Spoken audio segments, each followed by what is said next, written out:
As we look back on Women's Day that happened over the weekend, I'm joined in studio by Meg Rickards, who did something absolutely phenomenal to raise awareness. But I'm not going to do much talking because I think, Meg, that you absolutely speak for yourself today. In fact, I got a bit of a fright when you walked into our office today. Sorry, Jerusha. That's quite all right. My apologies. No, don't apologize. Tell us what you've done today. I've just walked from the Cape Town City Hall, 26 kilometers along Main Road to Muizenberg Beach. And I did this to raise awareness around women and child abuse, and also to raise awareness and funding for a film that we're making called Whiplash, based on the novel by Tracy Farron. And this film is going to be one that really speaks about these issues, but not in a didactic way. It's a fantastic story. It'll have you really sitting on the edge of your seat. And through the power of narrative, we hope, which promotes empathy, we'll hopefully be able to change some minds and at least get people speaking about child and women abuse. Now, speak to us about why you decided to do this walk dressed the way you are and made up the way you are. Well, I feel that these child and women abuse is so swept under the carpet so often. And our story is very much about a young woman's journey to shedding her shame, which is really misplaced shame because she feels dirty, yet she is not at fault. And her journey is to finding her inner dignity and shedding that shame and finding the beautiful, untouched part of herself. And I felt that it's so wrong that women often blame themselves for being abused. And I wanted to say, put it out there, remind people that this is happening to a huge portion of our society. The stats are out of control. We have 1.2 million estimated rapes a year, 3,600 a day.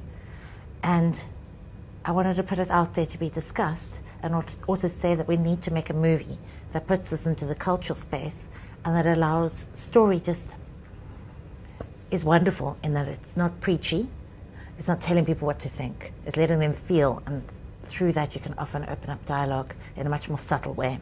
So the walk was to raise awareness of the key issue and also to raise support and funding for our film. We've started a crowdfunding site on www.thunderfund.com/whiplash. Thunder spelled Thunda, not ER, like rolling thunder. www.thunderfund.com/whiplash. And what's wonderful about the site is we've been getting the most amazing community support. People have been putting in money, which can start at 100 Rand, and every tier of investment comes back with rewards. So it's a wonderful, and all those awards allow allow supporters to be part of the filmmaking process. So it's whether you get tickets for the premiere as one tier, there's invitations to come and join the set, come and eat on set and meet the cast and crew. There's even possibilities of being an extra or even having a speaking role in the film. So we have found this crowdfunding site's been fantastic in starting to raise some funds. We need a lot more, but also building community awareness and building crowdsourcing creativity and different people's input into the film. And what I found so extraordinary on my walk today, which was just one of the most interesting days of my life, was just how people responded. People just opened up. I had a woman in Woodstock fling her arms around me and say, I looked like that until I left my husband. I look just like you. I had another lady outside Wynberg, in the outside Main Mall, who stood there with tears in her eyes, and she said, my mother always looked like that, and I didn't know what to do when I was a child. And just an extraordinary array of responses to schoolgirls who said, most of the women we know, they hide their bruises with scarves, but you're more showing them, which I just thought was extraordinary. They were aware of all these women around them being abused.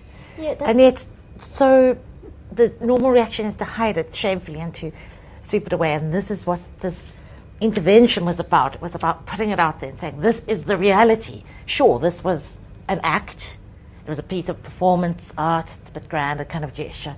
But I'm very fortunate that they weren't real. For 1 in 3 South African women, they could well be real.